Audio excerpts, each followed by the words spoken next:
Enter the red room slowly, letting your breath settle into the hush that wraps itself around you like something alive. This chamber has no doors, no windows, and no path you followed to arrive here. Yet it has been waiting for you far longer than any memory you trust. The air recognizes your regrets, your silenced truths, your hidden tremors greeting you with an unsettling familiarity you cannot logically explain. The room does not threaten you. It studies you. Its red light pulses faintly, like the heartbeat of a wound that never closed. Every inhalation you take stirs the dust in the air, dust made from fragments of moments you tried to forget. The silence presses close, not to suffocate, but to expose the truths beneath your calm, the truths you outgrew publicly, yet privately still carry in shaking hands. Look down at the floor. The ancient ledger lies open, as if it threw itself wide the moment you arrived. Its torn pages tremble, reacting to your presence like a scar stinging beneath sudden light. The book does not demand to be touched. It simply acknowledges that you have finally returned to it. The room hums with quiet recognition, as though aware of the weight you brought and the wounds you've learned to hide from yourself. Betrayal is often imagined as a sudden blade, but the ledger knows better.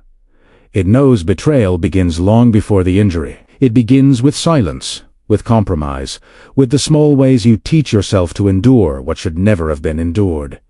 This red chamber is not here to punish you. It is here to remind you of every truth you buried so deeply that you forgot. It still lived, pulsing faintly beneath your ribs. Listen closely. The walls are breathing with you, expanding and contracting in a rhythm that matches the part of you that trembles when no one is watching. The room is shaped by your history, its marks carved by moments you dismissed as minor, even though they shaped the way you move through the world. You came here because something inside you whispered, "I am still carrying what should have been buried."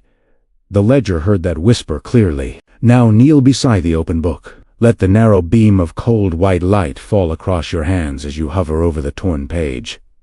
This ritual does not begin with forgiveness or courage. It begins with recognition and admission that the heaviest truths are the ones you keep from yourself. The first question carved into the ledger waits for you. Who betrayed you, first those who hurt you, or the version of you who learned to stay silent? Before you turn the page, understand this. The ledger does not begin with the names you expect. It does not start with the person who lied, nor the friend who vanished, nor the lover who broke what they promised to protect. No. The first ink in this book was carved long before any of them entered your life. The ledger insists you face the earliest truth.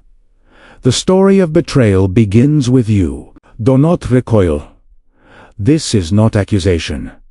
It is recognition. You did not betray yourself out of cruelty. You did it the way a frightened animal hides its wounds to survive. You learned to silence your needs, so others would stay. You learned to shrink, so others would feel big. You learned to pretend, so others would feel comfortable. These small denials became the first cracks in your foundation. Look at the mark on the wall to your left, those thin, uneven scratches. Each one represents a moment when you swallowed words that were burning to be spoken. Moments when your heartbeat screamed, "This hurts," but your lips said, "It's fine." You thought you were protecting peace, but you were only teaching the world how little you expected in return. The red room keeps count, even when you don't. The ledger's first page is shallowly etched, the ink thin and hesitant. This is because early betrayals are subtle. They slip into your life disguised as coping, as responsibility, as maturity. You learn to carry more than you should, to endure more than you needed, to accept less than you deserved. These tiny concessions accumulated quietly until one day you mistook endurance for worth. Kneel closer. See how the page trembles beneath the white beam of light. It shakes because you are reading a truth you have avoided for years. You abandoned yourself in small, forgettable ways, long before anyone else learned they could. And once the world sensed your willingness to disappear for the comfort of others, it took advantage of the space you left empty. This is the first betrayal. The moment you became the one who stood between yourself and your own voice. The ledger shows a reflection of the child you once were, the one who learned that staying quiet meant staying safe. Safety became silence. Silence became habit. Habit became Identity. And over time, identity became a cage you carried into every relationship. You may wonder why this chapter hurts more than the others will. It is because the world's betrayal comes second. Once you learn to betray yourself, you become easy to wound. You lower the drawbridge. You dim the warning lights. You tell people, through your actions, that hurting you will carry no consequence. Betrayal thrives where your boundaries have already collapsed. But understand this clearly. You are not to blame. You were shaped by circumstances, expectations, and the need to survive. Your early life taught you that love was conditional, approval was earned, and peace was kept by erasing pieces of yourself. You did not choose self-betrayal. You inherited it. The ledger does not judge this. It records it so you can finally see the invisible inheritance you still carry. The red room flickers now, the walls pulsing gently in rhythm, with the truth settling inside your chest. You are confronting the version of yourself who learned to bend until breaking felt normal. The ledger invites you to acknowledge this early fracture, not to dwell in guilt, but to understand every other betrayal that followed. Before the world wounded you, you were already bleeding. This chapter ends with the weight of this realization.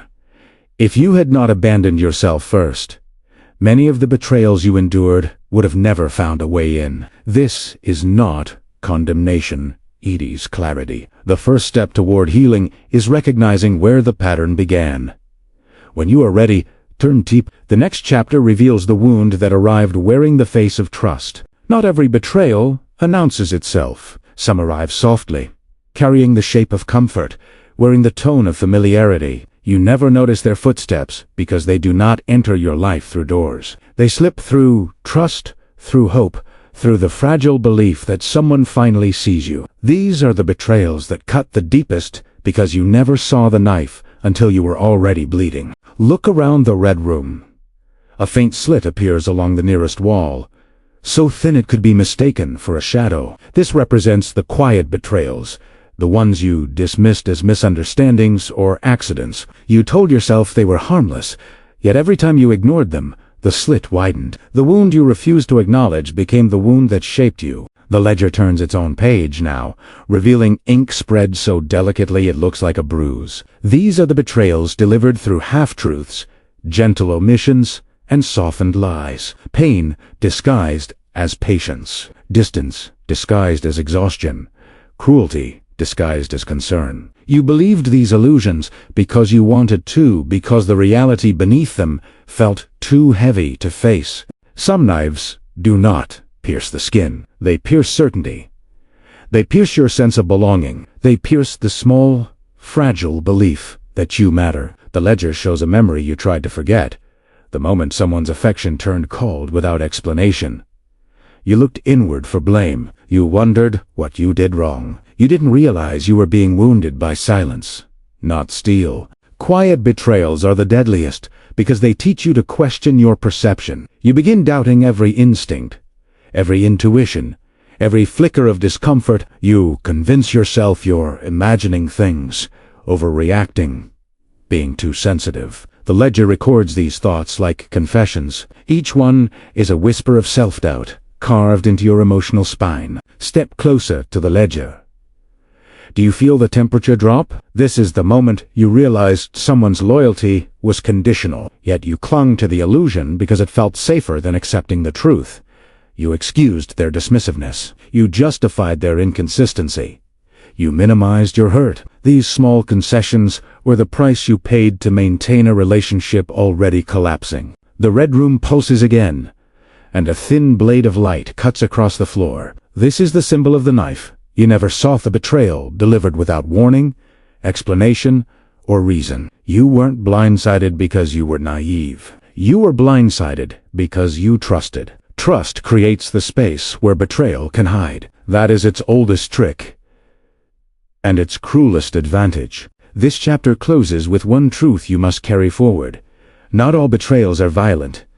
Some hurt quietly, some wound gently, some whisper instead of scream, but the pain they create is real, and it lingers long after the moment has passed. When you are ready, turn to pay. The next chapter reveals the betrayals that shaped the person you became. Some betrayals do not come from lovers, friends, or strangers. They begin long before adulthood, in the quiet corners of childhood where you first learned what love sounded like and what it didn't.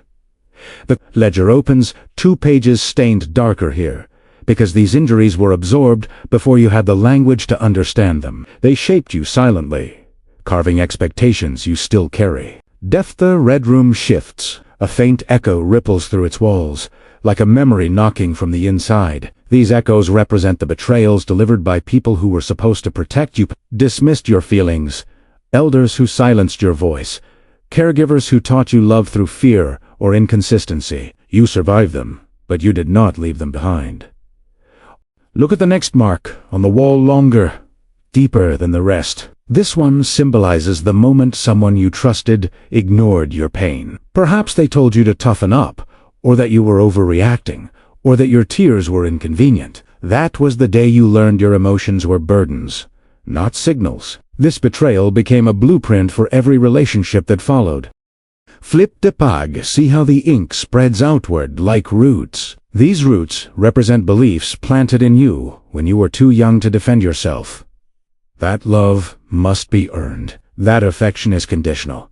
That you must perform to be worthy. These ideas grew quietly inside you, shaping your choices, your boundaries, your fears. A childhood wound rarely stays in childhood. The ledger projects a memory you never speak of the moment you realized that the people you admired were flawed, frightened, or careless. Their mistakes became your lessons. Their moods became your weather. Their absence became your compass. You adapted, not because you wanted to, but because you were forced to. Adaptation felt like strength, but it was self-erasure. The red room flickers. For a moment, the walls reveal faint silhouettes, versions of you at different ages, searching for safety in places that lacked it. These silhouettes are not ghosts. They are the selves you abandoned to survive. Each one carries a betrayal that molded your defenses.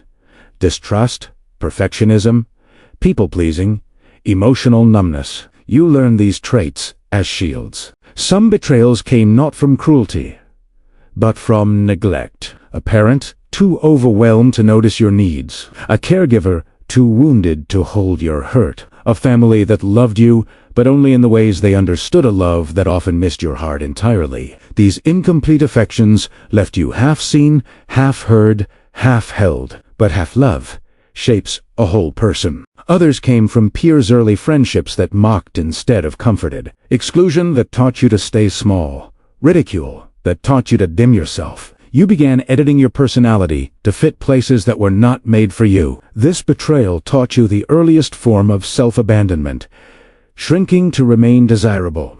The ledger now reveals the betrayal that shaped your fear of honesty, the moment someone used your vulnerability against you.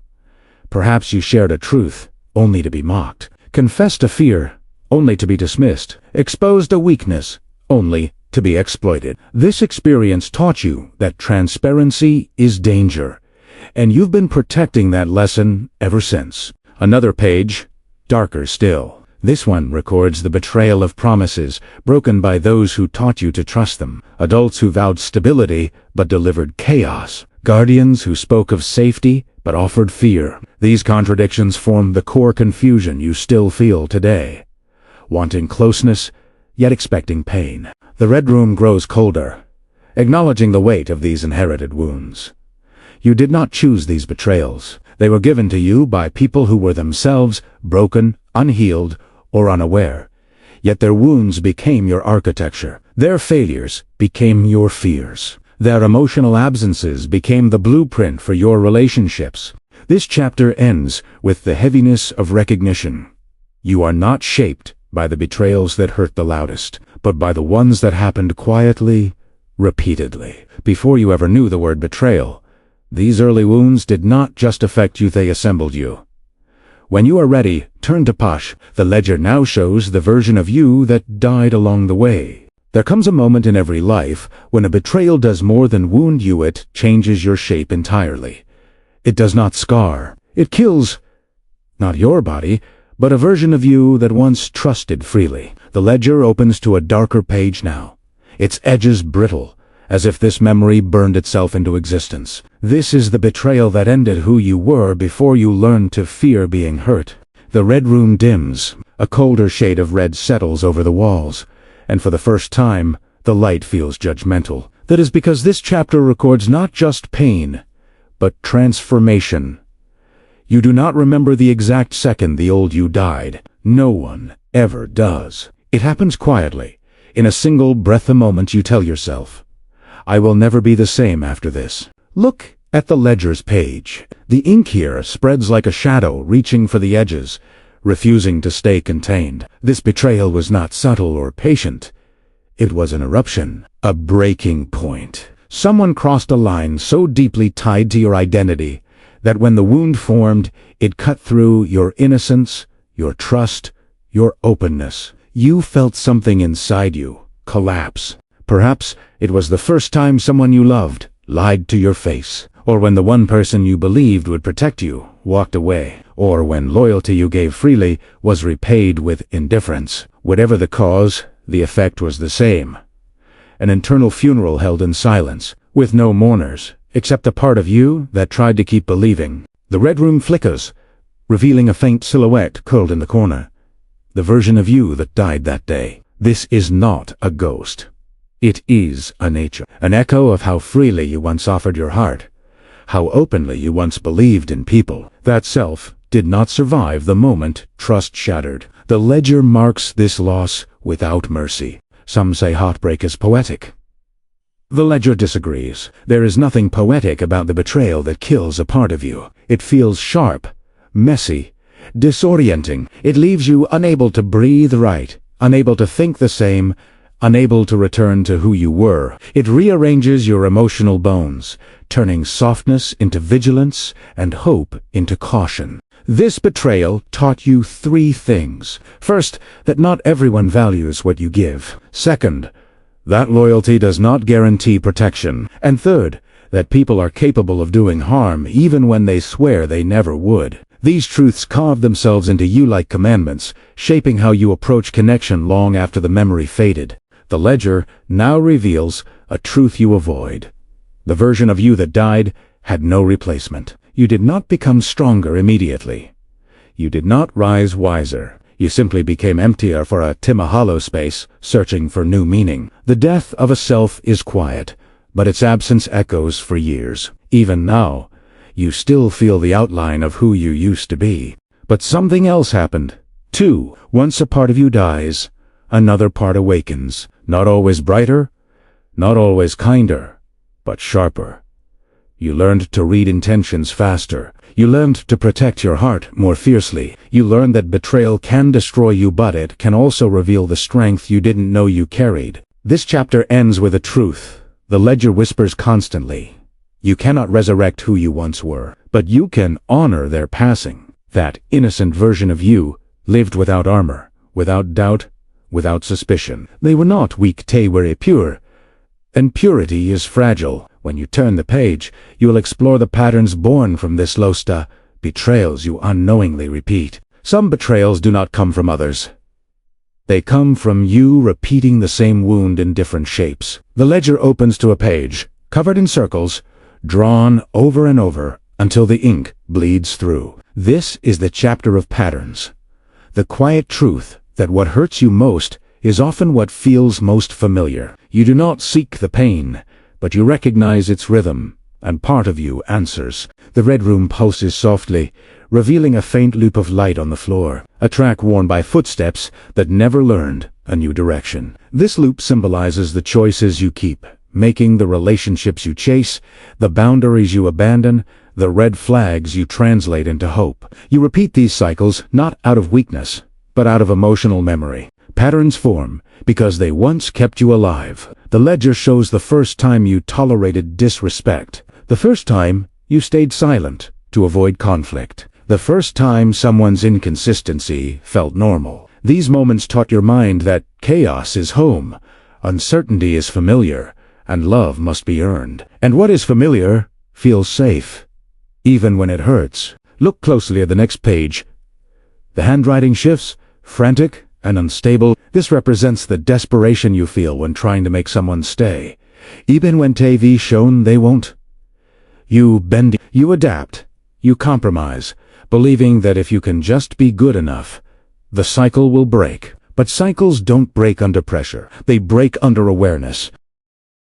The red room flickers violently. Now, shadows stretch across the walls, mirroring every past relationship that felt different at first, but ended the same. You trusted quickly. You forgave easily. You explained their behavior for them. Every time you believed you were choosing someone new. Every time you found yourself standing in the same emotional ruin. The ledger turns a page worn thin from repetition. It reveals a harsh truth. You are not choosing the same people by accident. You are choosing the versions of them that resemble something familiar from your past, their emotional blueprint carved in childhood. The part of you that learned love through inconsistency is still searching for someone who can finally give consistency back. This is the betrayal you repeat. Returning to the kind of hurt you survived because some part of you still wants closure, redemption, or proof that this time will be different. You are not addicted to pain, you are addicted to resolution. You are trying to heal the original wound by recreating it with new faces, but no one can rewrite a story they did not author. The red room settles into stillness now, as if holding its breath for you. It knows that recognizing a pattern is the first crack in the cycle. Patterns do not break when you get stronger.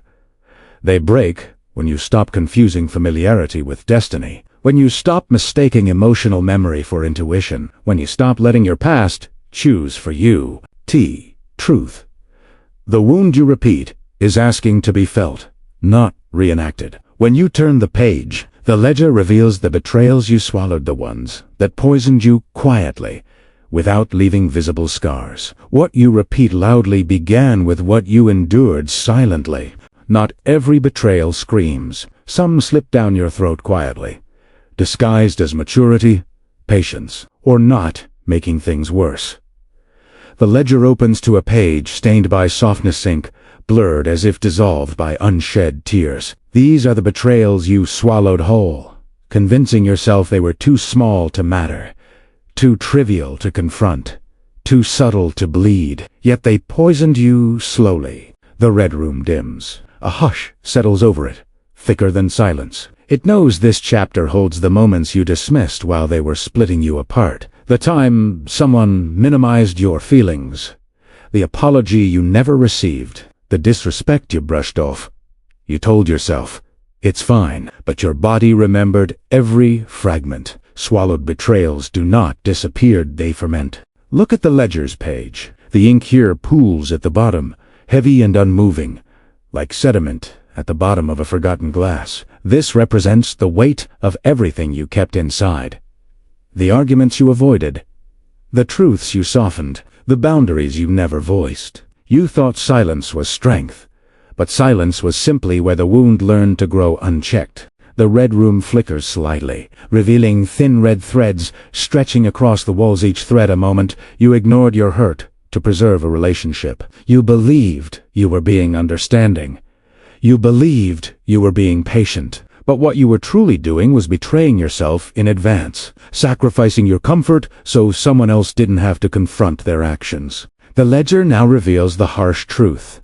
Every betrayal you swallowed became a belief that your feelings were inconvenient, that your boundaries were optional, that your needs were negotiable. You became so accustomed to holding the hurt that you stopped expecting anyone to handle it with you. This is how silent wounds become permanent architecture. The red room pulses with a low vibration, as if resonating with everything you've kept beneath your tongue. Unspoken pain is not idle. It becomes pressure.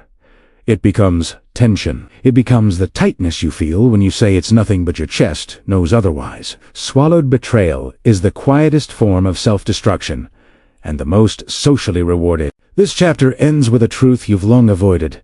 The things you did not confront did not make you stronger. They made you quieter, softer, smaller.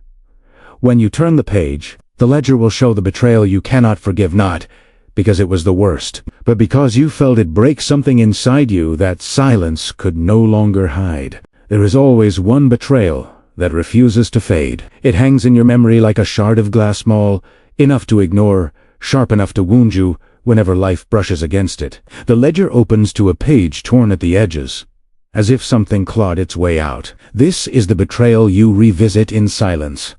The one that shaped your distrust, your distance, your armor. You survived it, but you never forgave it. The red room darkens now, its crimson walls sinking into a deeper, colder shade. This chapter is heavier because it holds the moments someone shattered the version of you that still believed people mean what they say. Perhaps it was a lie wrapped in tenderness, or a promise that collapsed without warning. Whatever it was, the aftermath rewired the way you see everyone. Look at the ledger's ink. It is jagged here, as if written in haste or pain. This betrayal did not arrive quietly. It arrived abruptly, violently. It tore through your expectations and left you with a kind of silence that follows disasters. The silence where you can still hear the echo of what was taken from you. Safety, certainty, innocence, direction. Some betrayals reshape you through loss. Others reshape you through clarity. This one did both. It forced you to confront the truth that the people you would have fought for might not lift a finger for you. You learned, painfully, that love does not guarantee loyalty, and loyalty does not guarantee honesty. The ledger records this in ink that bleeds outward like an old wound reopening. The red room flickers sharply, illuminating a narrow fracture running along the floor. This symbolizes the split inside you, the part that wants to understand, and the part that wants to forget. You replay the betrayal because you are searching for logic, a reason, an explanation. But betrayal is rarely logical. It happens because someone chose themselves over you, even when you would be chosen them. You tell yourself you've moved on, yet the memory returns uninvited. It visits you at night, when your guard is down. It slips into your breath during quiet moments. It shows up when someone new tries to get close. This betrayal is not a wound, it is a landmark, a point on your internal map that says, caution. Trust changed here. You don't forgive because forgiveness feels like letting them rewrite your truth. The ledger now reveals the truth underneath your anger. You are not holding on to the betrayal itself. You are holding on to the version of you who was hurt. The version who didn't see it coming. The version who loved sincerely, openly, vulnerably. You cannot forgive because forgiveness feels like abandoning that version of yourself all over again. The red room breathes with you now, its walls expanding and contracting in rhythm with the ache you've tried to outgrow. This chapter understands that forgiveness is not a moral requirement, it is not Howard. Some betrayals are too deep, too personal, too defining. The ledger does not pressure you to forgive it. Asks only that you stop bleeding for someone who no longer shares your story. The truth is simple. You cannot forgive because the wound still belongs to you, and that is allowed. Forgiveness is not closure, acknowledgement. When you finally accept that what happened should not have happened, the wound loosens its grip. You do not owe your healing to the one who caused the damage. You owe it to yourself to stop carrying their shadow. The chapter ends with a steady, quiet truth. You are not weak for remembering. You are not bitter for refusing to forgive. You are human for still feeling the shape of a wound that altered your life. When you turn the page, the ledger will show a darker reflection of betrayal you became while trying to protect yourself from ever being hurt again. The ledger grows heavier in your hands now. This is the chapter most readers try to skip, because it does not describe the harm done to you but the harm you learn to mirror. No one escapes betrayal unchanged. Wounds have shadows, and shadows have instincts. Some you adopted willingly, others slipped into you silently, but all of them left their mark, shaping the betrayal you eventually became. The red room flickers sharply, as if refusing to let you look away. A darker red stains the walls, representing the moments you acted from fear rather than intention. Times when you pushed people away before they could leave. Times when you withheld truth to protect your vulnerability. Times when you were distant, cold, guarded. Not out of malice, but out of memory. The ledger's ink grows jagged, revealing truths you rarely admit. You learned to run first, so no one could run from you. You learned to give less, so no one could take too much. You learned to expect disappointment so you would never be caught off guard again. These defenses looked like strength from the outside but inside. They were betrayals you committed against your own desire to be loved. Look closer. There are names written faintly here, not those who hurt you, but those you hurt unintentionally. People who stepped into your life with open hands, but left confused, wounded, or shut out. You never meant to hurt them, but when someone touched the part of you that remembered the past too vividly, you reacted from instinct, not intention. You protected yourself by withholding yourself. The red room dims again, acknowledging the truth you've avoided. You've built walls, not boundaries. Walls keep danger out. Yes, but they also keep healing away. They keep connection distant. They keep love shallow. You believed distance made you safe, but distance only kept you lonely. This, too, is betrayal. Choosing survival over softness. Long after the danger is gone, the ledger flips to another page etched with deep scratches. These represent the moments you stayed quiet when honesty was needed, left when you should have stayed, or numbed emotions instead of expressing them. You did these things because pain taught you that vulnerability is dangerous, but each act was a small betrayal against someone else and against yourself. This chapter does not condemn you. It understands you. It knows you became guarded because no one taught you how to be safe. You became distant because closeness once cost you everything. You became unpredictable because unpredictability once protected you. Everything you did was a survival strategy, but survival is not the same as living, and you have been surviving for too long. The red room flickers, brighter now, illuminating a harsh truth. You fear becoming the person who hurt you, yet sometimes you mimic their shadows. Not intentionally, not consciously, but trauma passes its fingerprints through behavior, and fear shapes even the gentlest heart. The ledger reveals this, not to shame you, but to help you see what needs to be The betrayal you became is not your identity, it is your armor. Armor you no longer need. Armor that grew heavy, armor that kept out sunlight and connection.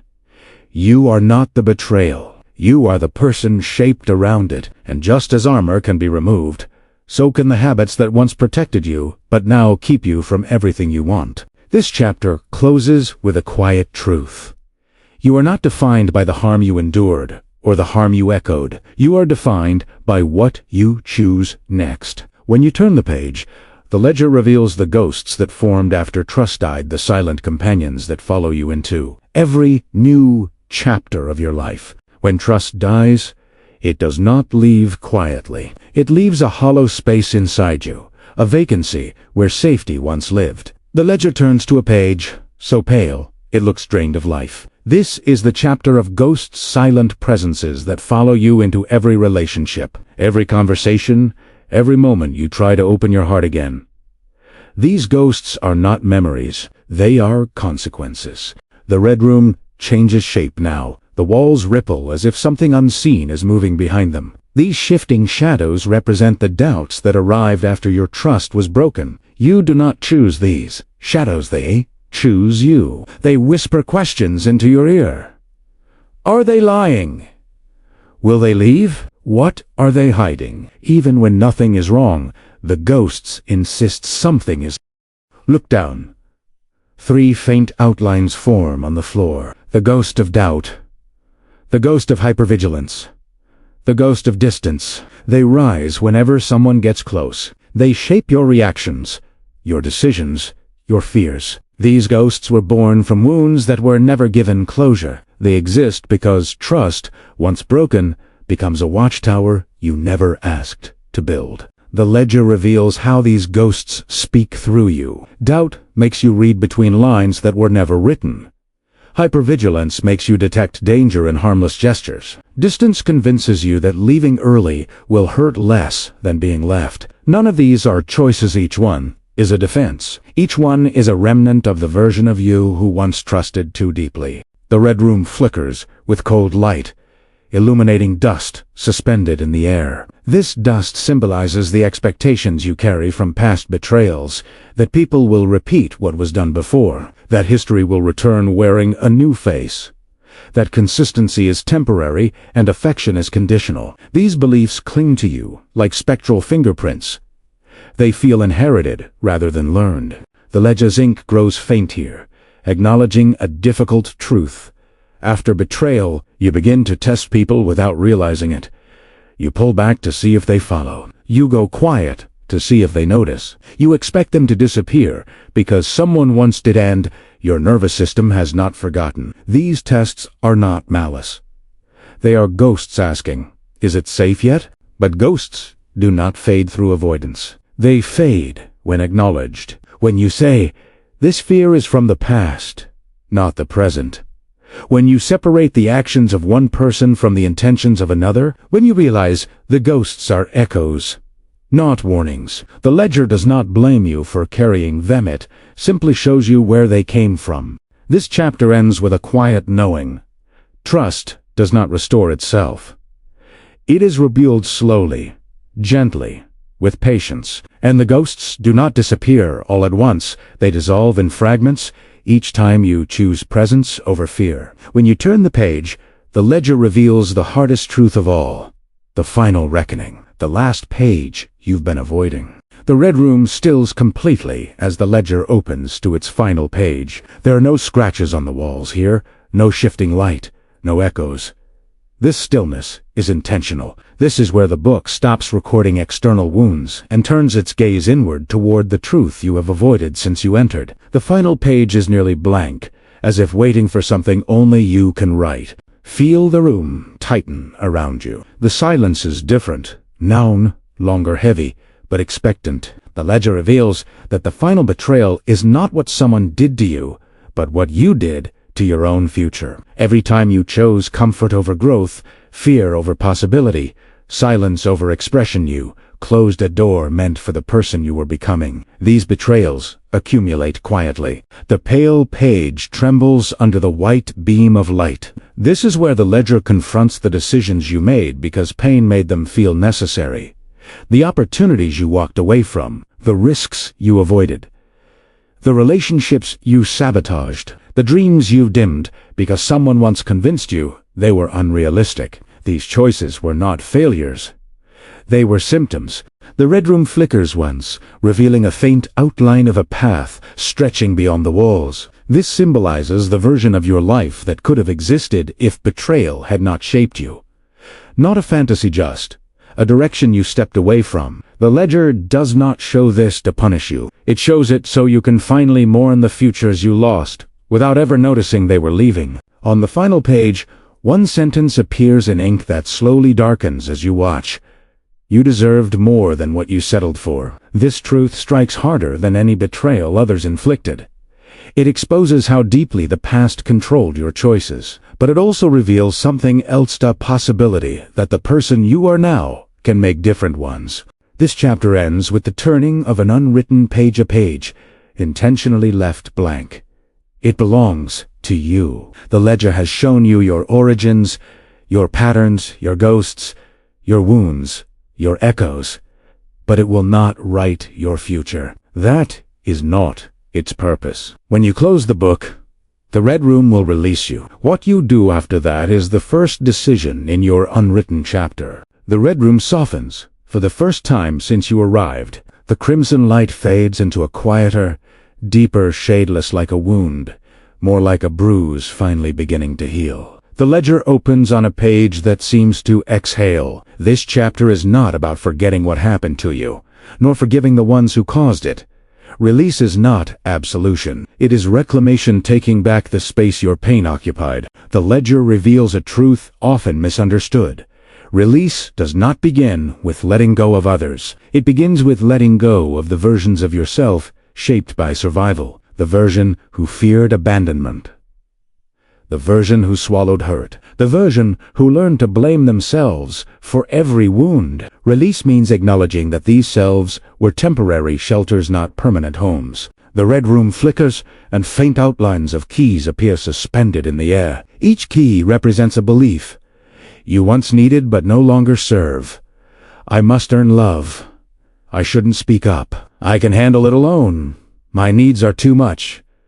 You carried these beliefs like commandments, The ledger now asks you to see them as locks instead, locks that kept the real you hidden. The ledger turns a page that glows faintly at the edges. It lists no names, no events, no wounds. Instead, it records the weight you've carried. Tension in your shoulders, heaviness in your chest, exhaustion in your bones. Emotional burdens always find physical homes. Release begins when you stop treating your body as a container for unspoken pain and start treating it as a witness that deserves rest. A soft vibration hums through the red room, gentle compared to the earlier tremors. This symbolizes the truth that a release is not dramatic. It does not arrive with thunder, it arrives in small decisions.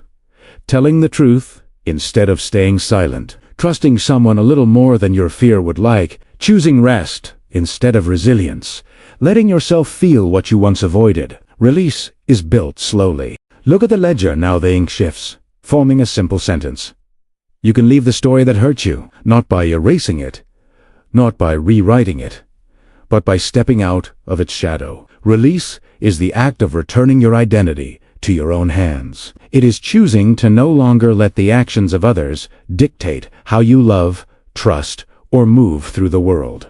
This chapter ends with a stillness that feels different from the others, a stillness that does not suffocate, it liberates. When you turn the page, the ledger will close itself, not because the story ends, but because the story no longer owns you. You are ready for the final chapter, where the book seals its truth, and the Red Room releases you back into a world you can face differently. The Red Room grows still, in a way it never has before. The crimson light fades to a deeper, quieter shade. No longer a wound, no longer a bruise, but something closer to dusk. You can sense the shift instantly. The ledger lies open before you, but its pages no longer tremble. Its ink no longer stirs. This is the final chapter, not because the story ends, but because the book has finished what it was created to reveal. The room exhales, and the air feels lighter, almost forgiving. For the first time, you notice silence without weight. The ledger gently closes its own pages, the sound soft but absolute, a closing not of punishment, but of completion. This book does not exist to bind you to your past. It exists to name the wounds you carried so they could stop carrying you. It seals itself because it has given you everything it can. A faint glow rises from the ledger's spine, forming a thin white line that runs along its edge like a scar healing shut. The Red Room mirrors this light, its walls shifting from deep crimson to muted ember. This symbolizes a truth you may not have realized until now. Healing is not loud. It is not triumphant. It is the quiet decision to stop living inside a story written by your pain. The ledger does not ask you to forget. It does not ask you to forgive. It asks for something far simpler and far harder. It asks you to leave. Not the room, but the cycle. Not the past, but the repetition of it. The book seals itself because you have seen the pattern clearly. You have walked through the echoes, the wounds, the ghosts, the armor. There is nothing left to uncover. Only what comes next. The Red Room dims to almost black, leaving only a single soft glow around the closed ledger. The floor beneath you warms, as if urging you to rise. The book does not open again. It does not need to. When you step away, you do so without the weight you carried when you entered. The ledger remains behind, silent, sealed, sacred. Your chapter continues outside this room, and this time you write it yourself.